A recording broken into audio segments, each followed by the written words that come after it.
Item: SCP-751. Object Class: Euclid.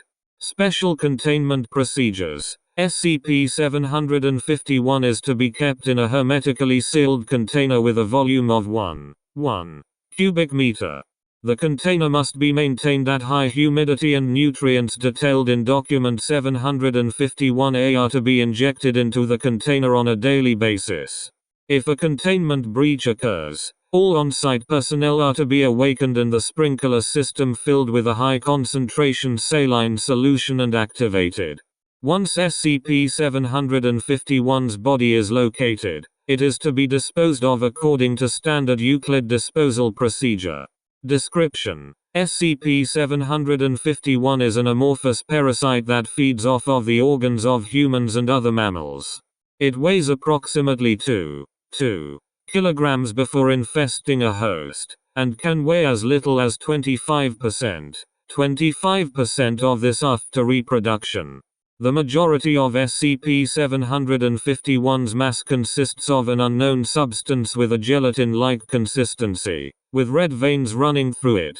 Analysis has revealed that the veins contain a mix of blood from its progenitor's hosts along with varying anesthetics and immunosuppressive drugs. A full list of these chemicals is available in Document 751-C. SCP-751 lives in damp environments such as freshwater bodies of water, swamps, rainforests, and sewers. It will leave these environments when in search of a host, traveling for a maximum of 12 hours before succumbing to dehydration. SCP-751 has been observed to move through sewer pipes, water lines, and across most terrains, with the notable exceptions of sand and bodies of salt water.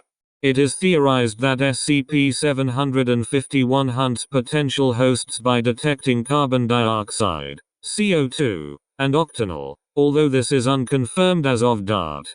SCP-751 begins its feeding process by settling on top of a sleeping host's stomach region and begins to enter through the skin by osmosis. Anesthetics in SCP-751's veins mix with the host's blood at this time, minimizing the chance of the host awakening during the process. Once within the host's body, SCP-751 comes to rest inside the stomach, quickly shaping itself to line the gastric walls. Over the course of the next 2 or 3 hours, SCP-751 adapts its own composition to closely match that of the host's stomach, maintaining digestive processes. When the host awakens, there is little or no evidence of any incident and the host will continue under its normal routine. Over the next 3 to 4 days, SCP-751 will digest the host's stomach, using it to build up its own mass for further expansion. It will then slowly expand to engulf and digest other organs in the host's body, generally starting with the intestines and moving to the liver, kidneys, and lungs.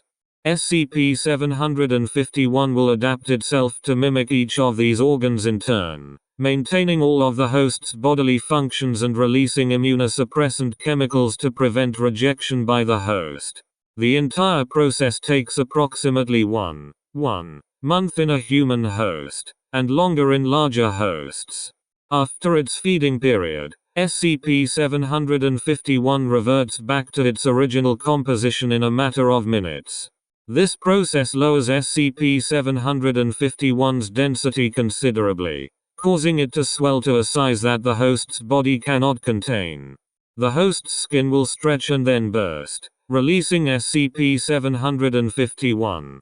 At this point SCP-751 will reproduce, dividing into 10 to 20 smaller entities, which then move to the nearest damp area to grow in preparation of hunting for their own hosts.